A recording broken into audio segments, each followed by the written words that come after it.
mga idol, mayong hapon. Bali ito yung nilagyan ng isa, yung maraming mga maliliit pa. Pinalagyan ko ng apog, agricultural lime, para ma-neutralize yung kuan, yung lugar, yung lupa. Tapos yung ina-harvest ko, nilagay ko dito sa kabila. Pero naka-disinfect na to. Yung harvest ko na 12 pieces yata yun sila.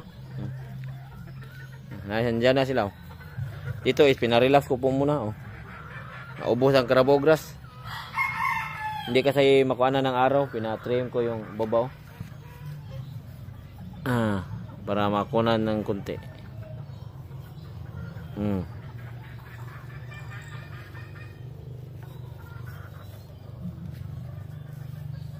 Kita ko sila ha. Ito sila. Dami sila.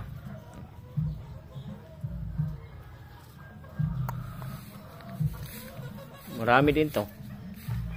Abang-abang lang. May mga extra to.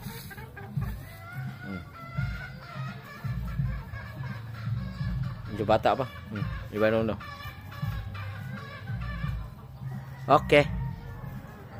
Mga idol.